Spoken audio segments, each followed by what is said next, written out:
Bienvenido, tú eres experto en temas terroristas, Joseph.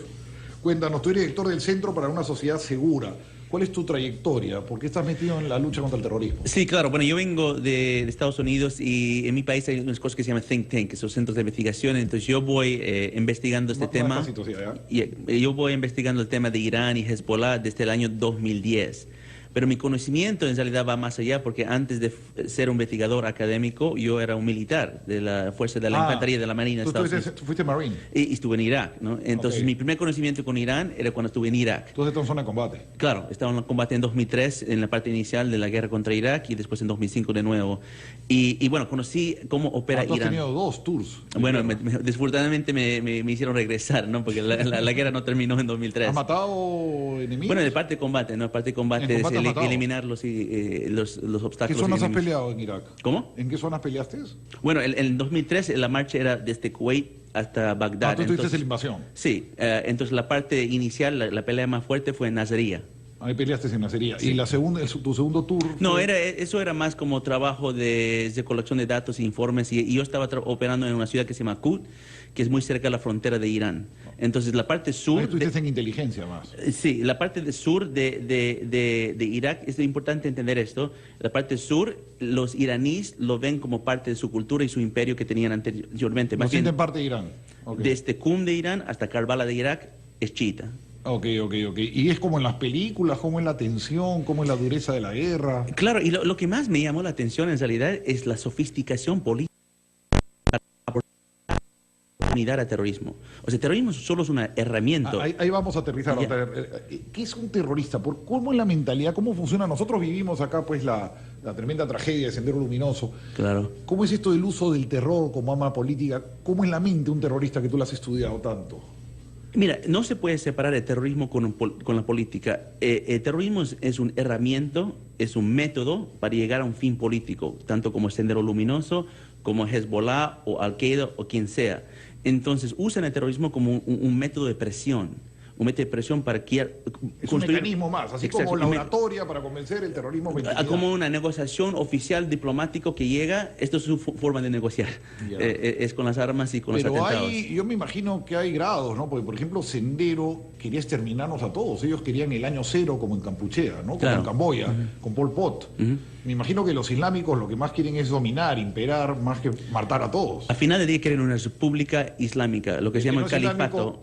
Es un país que está basado en leyes islámicas, lo que se llama ley sharia. Y si eres cristiano, eres budista...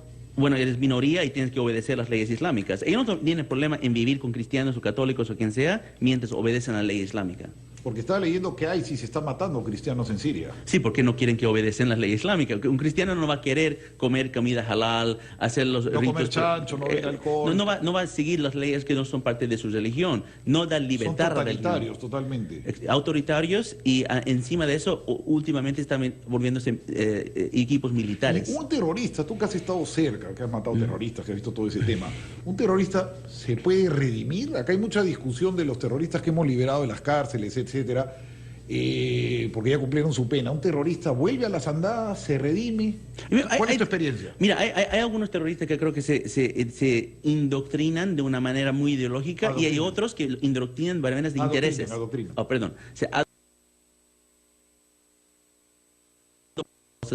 Prácticos. Los que adoctrinan por causas prácticas tienen más tendencias de no ser tan ¿Y fuertes. ¿Cuáles causas prácticas? ¿Dinero? Poder, una mejor vida, un trabajo. ¿Y los que tienen ideología no se arreglan? Mayormente no. Porque ¿tú crees que un senderista que está con toda la ideología maoísta en la cabeza sale de la cárcel sigue siendo un senderista? Porque él realmente cree en su causa y no hay ningún poder más grande de la fe que uno tiene de su causa. Porque el marxismo es una fe, ¿no? Es casi una fe religiosa. Es una ideología. Es una ideología. Potente, ¿no? Y la cosa es que más que solo una fe, Islam radical, esta forma de Islam, es una ideología también. Ahora, te dicen, pero a ver, yo sé que nos está hablando aquí, eso es Hezbollah, el Medio Oriente, acá estamos en el Perú, ver un musulmán es una vez a las 500, pero tú dices que no. Que está viniendo, aquí también está llegando. Pues esa es una vez, a las 500 que te tienes que preocupar. Acá, por ejemplo, detuvieron un miembro de Hezbollah. Sí, 2014. Y Hezbollah ha puesto sus ojos en esta zona. Bueno, hubo los 2 bombazos famosos en Argentina, ¿no? Claro, la AMIA y la embajada. Claro. Y mató mucha gente, coches bombas. Pero el Perú, ¿por qué el Perú se tiene que preocupar de Hezbollah? Mira, eso terrorismo islámico. Lo que mencionaste, ese dato de 2014, creo que despertó a algunas personas. ¿Qué está haciendo Hezbollah? Porque un señor en Miraflores que detuvieron un terrorista, en Surquillo, ¿no? que le arrestaron, exacto, que estaba viviendo, que llegó hace un año. Mira, llegó, no hablaba español. Llegó un pasaporte falso. Se casó con una peruana inmediatamente a la semana que llegó y empezó a tener una operación logística para tener un complot. Y solo hacía ejercicio todo el día, no trabajaba, era como que estuviera preparando su cuerpo para algo. Estaba en el gimnasio todo el día, sí. Hacía ejercicio y planificaba. Ejercicio, planificaba y comía. Eso es su vida. O sea, era un topo en el Perú. Entonces, ¿qué quería Hezbollah? ¿Volar, matar a alguien en el Perú? Sí, según la inteligencia y según algunos testimonios que dieron el exdirector de la Dirección Nacional de Inteligencia, el objetivo hubiera sido la conferencia de cambio climático de las Naciones Unidas ese mismo año. Una conferencia muy grande que hubo en el Perú, que hubo gente muy destacada, que fue en el ex Museo de la Nación. El atentado iba a ser... Pero mira, lo que quiero decir... También estuvo el Banco Mundial por eso. En 2014 no es cuando empezó esta amenaza. En Perú, y esto le va a llamar un poco la atención, empezó en 92. Los primeros miembros de Hezbollah llegaron a Perú en 1992, justo cuando estaban planificando lo de la AMIA. Tú me dijiste fuera de cámaras que también tienen contactos peruanos. ¿Con quiénes tienen contactos acá? ¿Hay grupos peruanos? Sí. Más que todo, más público y político, tienen contacto con los etnocaceristas. ¿Con los etnocaceristas? Sí, de Apurímac y de Abancay, de esa zona. Dicen que hay una mezquita, ¿no? Por esa zona. Hay un centro cultural islámico que se llama Inkar Islam, justo en Apurímac. En Apurímac. En Apurímac, donde hay alrededor de 150 a 200 peruanos que fueron convertidos a Islam, y de ellos unos 20 a 25 fueron enviados a Irán. ¿Hay 20 peruanos enviados a Irán? A Irán. Perdón, ¿a Siria? ¿O no, a Irán. A Irán, al país donde hay una ciudad donde te dan adoctrinamiento religioso, entrenamiento político, y algunos seleccionados van al Líbano para recibir entrenamiento militar. ¿Y esa gente va a regresar a hacer terrorismo a Perú? De esos 25, solo 2 quedan, los demás ya están de regreso aquí en Perú. Están en el Perú, esos entre nosotros. Sí, están. ¿Y tú crees que ellos pueden hacer actos terroristas? No, y mira, en cualquier ataque terrorista hay 3 células. Hay una célula operativo, una célula logística y una célula política. Yo creo que eso es un componente de la célula política. La célula logística no lo conocemos, y mucho menos la célula operativa. El señor que estaba viniendo de que le arrestaron en Surquillo, él fue parte de la célula logística. ¿Y tienen nombres peruanos que están metidos en esta operación? Bueno, cuando se convierte se pone un nombre islámico, ¿no? Uno que sea, como digo, Julio un día va a ser Mohamed el otro día. ¿Y hay un líder en especial, alguien que haya tenido problemas? Mira, siempre buscan a jóvenes que les falta identidad, que están buscando, se sienten un poco de desplazo y están... Pero me ha dejado preocupado. O sea, tenemos chicos peruanos ya que se han vuelto fanáticos musulmanes en provincias, y hay un foco ahí. Razón. Uno, es porque es una nación minera. Segundo, es porque hay ya un movimiento que autodenominada está en contra del Estado peruano. Que es el etnocacerismo. Exacto. Y están vinculados con reservistas militares que tienen un poco de formación militar. Entonces, ellos no tienen que entrenarlos completos, solo tienen que dar más estrategia, mejores herramientas y una comunicación mayor, y se puede llegar a tener una potencia. Tú sin ninguna duda dices que el etnocacerismo, que es el grupo del hermano del presidente Antauro Humala, de Ollanta Antauro Humala, el etnocacerismo está implicado con Hezbollah y con los... No, absolutamente. Está siendo entrenado por esos grupos, y la capacidad de ese grupo, lo que se ha visto, está mejorando. Es grave lo que estás diciendo. Está mejorando su capacidad. O sea, antes no tenían la capacidad de comunicación clandestina, no tenían la capacidad de inteligencia e infiltración. Ellos están mejorando. Estás hablando de un foco muy peligroso en Apurímac. Exacto, eso es lo que se conoce. Y no solo lo estoy diciendo yo, el exdirector de inteligencia peruana, Javier Briceño, lo dijo ante un testimonio en el Congreso. Pero acá en Perú nadie ha comentado eso, nadie le ha parado bola. Mira, primera vez que lo escucho. Pero eso es parte del problema, ¿no? Es parte del problema, y es parte de la ventaja que tienen, es que ellos siempre se mueven en 2 ámbitos: en el ámbito de corrupción que existe en nuestros países, en América Latina, y en el ámbito de un poco de ingenuidad. Bueno, es una zona rural, pobre, con... No solo es la realidad del Medio Oriente, no nos ha impactado aquí en América Latina. No la conocemos. No, me pide una pausa y regresamos ya con las llamadas y con la conversación ya con el público. Gracias. Vale, perfecto. Un pez gordo del terrorismo iraní estuvo en el Perú el año 92, Nidal Pazún. Sí. Se casó con una puneña. Así dicen, esto según la información de la inteligencia argentina, hizo la investigación sobre el AMIA. Sobre el bombazo al AMIA. Exacto, el bombazo de la AMIA era una asociación mutual judía israelí.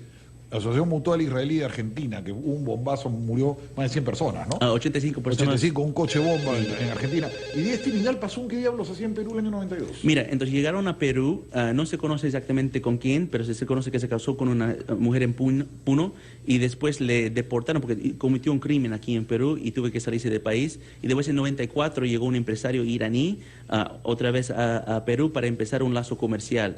Esos de los antecedentes que se van más allá de ya más que décadas, ¿no? Y después... pero el etnocacerismo nace por aquellos años, ¿no? 93 nace el etnocacerismo. Entonces la pregunta que uno puede preguntar es que si a Isaac Humala o a Antauro Humala, que estaba en ese momento en esa zona... No descartas que Nidal pasó un... Mire, en el trabajo que yo hago en la línea de investigación no puedo descartar cosas así, ¿no? Yo no puedo descartar coincidencias, porque son esas coincidencias que te llegan a tener o sea, respuestas. Y tenemos un foco de islamismo radical ahora mismo. Y no sería tan lejano de lo que Hezbollah ha hecho en muchos otros países o lo que Irán ha hecho en muchos otros países. En Argentina mismo, ahora recién, después de más que 15 años, se está conociendo que los Quebrachos, que es un movimiento activista que muy cercano al ex gobierno de Cristina Fernández de Kirchner, los Quebrachos formaron, entrenaron por Irán. Terrorismo internacional. Sí. Bueno, me has dejado muy preocupado. Llamadas, por favor. Primera llamada, ¿con quién hablamos? Hola, buenos días. Alfonso, eres Alfonso, sí. Me dicen de Independencia. Sí, gracias. Alfonso, el experto israelí está acá a tu disposición. Dos preguntas, Sí. Para el experto. Quería preguntarle si esos peruanos que se han identificado acá son pro Estado Islámico o están más para el lado iraní, ¿no? La segunda pregunta es si su país, Estados Unidos, está apoyando a grupos en contra del régimen sirio, ¿no? Porque así como está la situación, es un todos contra todos, ¿no? Porque están los sirios, los kurdos, está la Guardia Revolucionaria, los iraníes, ¿no? Y los iraquíes, ¿no? Entonces, ¿cómo ve este panorama así mundial y si él ve un término del conflicto? Gracias. Muchas gracias. ¿El grupo que está en Perú es de ISIS, de los radicales islámicos? No, lo que estamos hablando ahorita de la red iraní es chiita, no es necesariamente vinculado con Estado Islámico, con ISIS. El Estado Islámico es sunita, ¿no? Claro, la otra sunita rama. es otra parte de... Pero, ¿sabes? En el Medio Oriente hay mucho conflicto entre grupos chiitas y sunitas. Se matan entre ellos, ¿no? En el exterior hay más cooperación entre estos grupos. Es decir, el hecho de Al-Qaeda puede tener un vínculo con Hezbollah en América Latina no se puede descartar. Más no solo que no pero se puede allá descartar, sí se matan entre ellos. Allá, en el Medio Oriente. Lejanos son más amigos porque están muy lejos del conflicto. Ahora, en cuestión de Estados Unidos, mira, Estados Unidos no ha prestado atención a lo que está pasando aquí en América Latina por varias décadas. Y más bien todos mis colegas de defensa en Estados Unidos siempre me recuerdan de que aunque hay dolores de es como una zona menor para ellos, pero dime, la embajada americana, la CIA, la DEA y no sé, todos estos organismos no están preocupados porque haya un grupo de Hezbollah en Apurímac. Bueno, más bien yo creo que parte de la investigación que se estaba llevando aquí la policía sobre ese posible atentado fue en colaboración con diferentes agencias de inteligencia. O sea, los americanos le dijeron hay un iraní en Surquillo y los israelíes y otros grupos que estaban... Pero ¿no crees que los americanos o la inteligencia peruana debería estar monitoreando a este grupo en Apurímac? Según el director de inteligencia, el ex Javier Briceño, él dijo ante testimonio en Congreso que esto chuponeo que era todo polémico acá sobre la vicepresidenta y todo, no tenía que ver necesariamente con la política interna, tenía que ver con amenaza mayor de grupos islámicos y por eso estaban interviniendo electrónicamente a teléfonos. Porque lo último que nos faltaría en los Andes es terrorismo islámico, ¿no? Ya, mira, y hay que entender, lo que hemos tenido con Sendero. En la cadena logística de Irán hay 4 embajadas, le falta Perú. En Bolivia, en Colombia, en Ecuador y en Chile tienen embajada iraní. No hay embajada. No hay. Entonces, en su cadena logística les falta el terreno. Mejor que no la tengamos. Aparte, ¿qué comercio tenemos con Irán? Ninguno. Ellos venden petróleo, no le compramos petróleo. Y a Ecuador le compramos petróleo, no necesitamos nada con Irán. Siguiente llamada, por favor. Alfredo de San Martín y Porras, por favor. Sí. Aló, buenos días, Álvaro. Buenos días con el señor que se acompaña. Quería preguntarle al señor sobre el financiamiento, pero externo del terrorismo, es decir, ayuda de países, porque, por ejemplo, ¿no?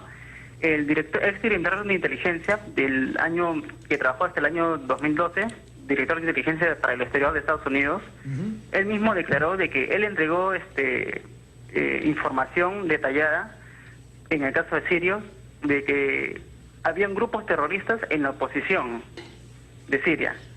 Y sin embargo, él dijo que financiar a esos grupos terroristas era contraproducente.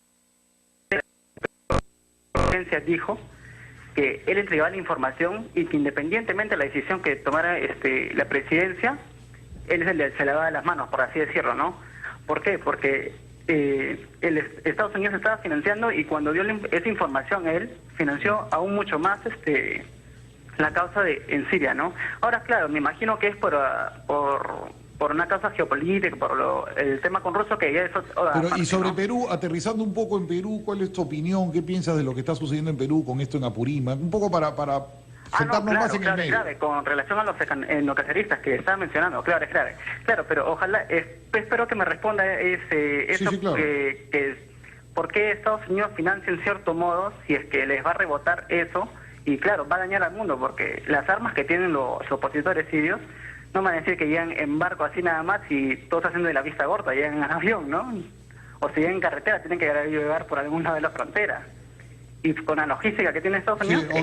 Sí, ya te agarró la pregunta. Sí, no, es un punto que hay que hablar, que Estados Unidos no ha fallado en muchas de sus políticas en el Medio Oriente, ha apoyado a unos grupos y el próximo día pelea con esos grupos. Éramos amigos de Irak cuando Irak peleó con su guerra contra Irán durante las décadas 80 y después hemos entrado en guerra con Irak. Éramos enemigos con Irán por 20, 30 años y ahora somos socios de Irán, firmando acuerdos nucleares.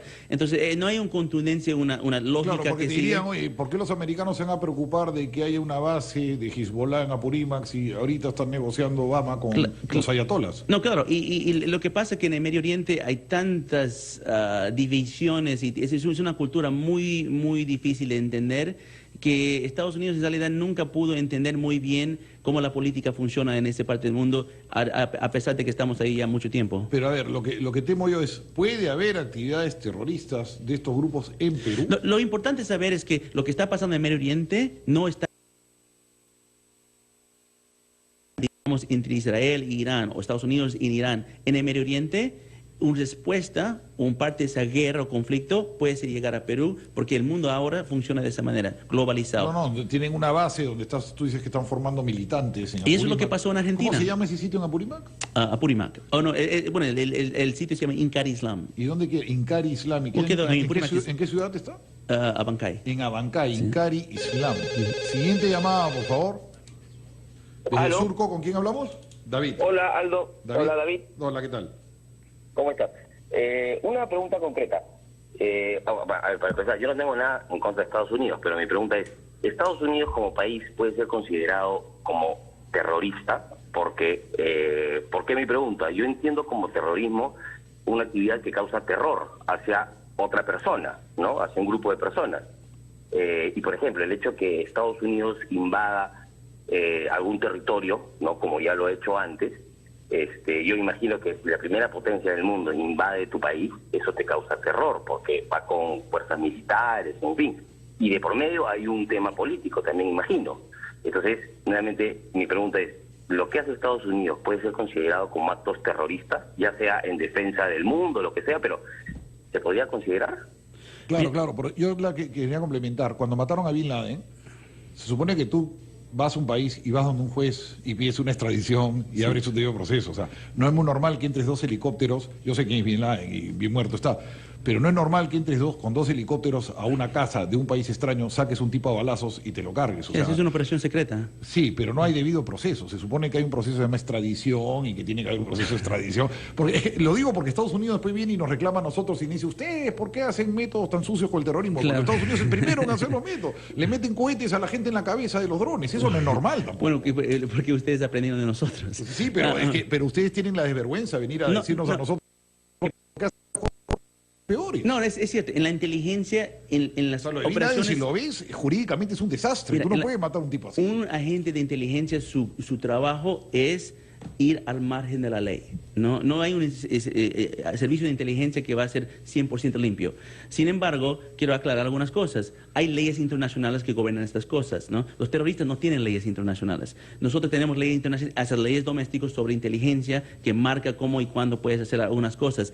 Hay diferentes formas de guerras. Hay guerras convencionales y una operación como mató Bin Laden se trata de una guerra convencional, y hay 3 guerras asimétricas. Entonces, con ese argumento, la gente que mataron en la época de Fujimori, que se sospechaba que era terrorista, estaría legitimado con ese argumento. Bueno, esto es legitimado en los ojos de la ley, pero no puede ser legitimado en los ojos del pueblo. Ahora, lo que yo quiero llamar la atención es que hay una gran diferencia en lo que hacen los terroristas y hace Estados Unidos, ¿no? Estados Unidos está en base de un marco estratégico, tratar de mover militar a militar sus contactos. Los grupos terroristas están tratando de infiltrar la sociedad. Es muy distinto ese tipo de fenómeno. Ya, muy interesante ha sido tu participación. Muchas gracias. Estuvo aquí un experto israelí y nos advierte que en Apurímac, estadounidense. Americanos somos todos. Estadounidense, yo también nací en América, solo que Sudamérica, estadounidense. Nos ha advertido de este problema que puede haber en Apurímac. Muchas gracias. A usted. Gracias.